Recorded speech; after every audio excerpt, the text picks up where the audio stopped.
श्री स्वामी समर्थ. श्रावण सोमवार शिवामुठाचे महत्त्व सांगणारी कथा. आटपाट नगर होतं. तिथे एक राजा होता. त्या राजाला 4 सुना होत्या. 3 आवडत्या होत्या, 1 नावडती होती. आवडत्या सुनांना तो चांगल्या चांगल्या वस्तू आणून देत असे आणि नावडतीला जेवायला उष्ट खरकाट, नेसायला जाडे भरडे, राहावयास गुरांचे घर आणि गुराख्याचे काम देत असे. पुढे श्रावण मास आला. पहिला सोमवार आला. त्या दिवशी त्या नावडतीची नागकन्येशी आणि देवकन्येशी भेट झाली. ते कुठं जात आहेत अशी विचारणा केल्यावर कळालं, महादेवाच्या देवळात शिवामूठ वाहायला जात आहेत. नावडतीने विचारलं, त्याने काय होतं? भक्ती होते आणि इच्छित कार्य सिद्धीस जातं.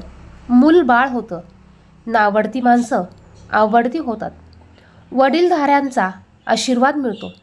यानंतर नागकन्या आणि देवकन्येने नावडतीला विचारलं, तू कोणाची कोण?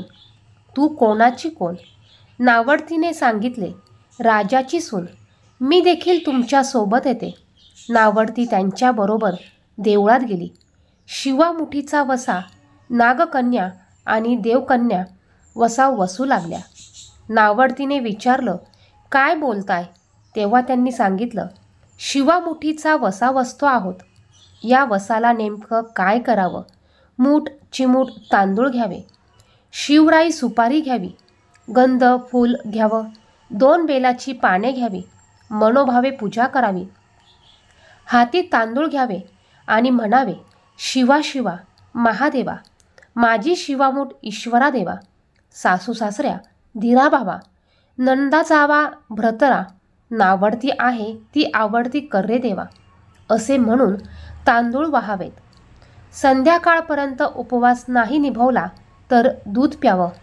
संध्याकाळी अंघोळ करावी, देवाला बेल वाहावा आणि मुकाट्यानं जेवण करावं. हा वसा 5 वर्ष करावा.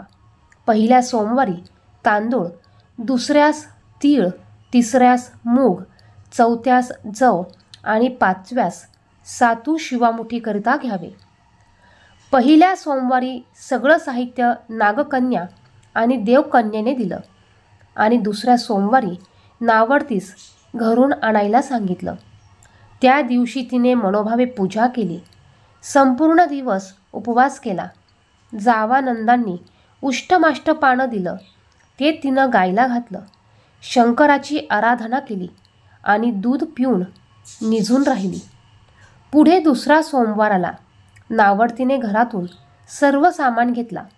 पुढे नागकन्येबरोबर जाऊन मनोभावे पूजा केली आणि शिवा शिवा महादेवा, माझी शिवामूठ ईश्वरा देवा, सासू सासऱ्या धीरा भावा, नंदा जावा नावडती आहे आवडती कर्रे देवा, असे म्हणून तीळ वाहिले.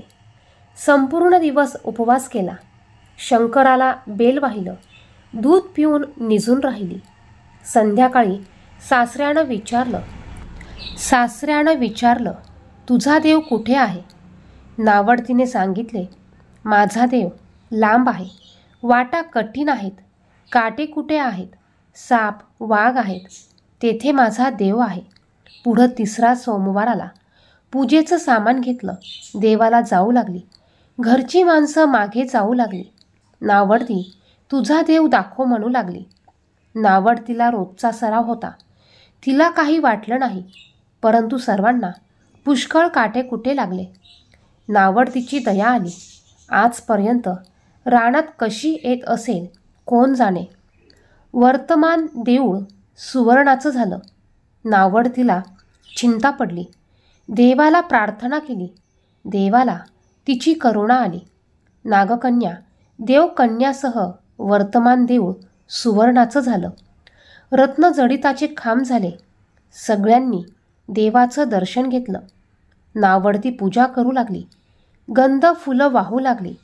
नंतर शिवामूठ घेऊन शिवा शिवा महादेवा, माझी शिवामूठ ईश्वरा देवा, सासू सासऱ्या धीरा भावा, नंदा जावा नावडती आहे आवडती कर्रे देवा, असे म्हणून शिवाला वाहिली.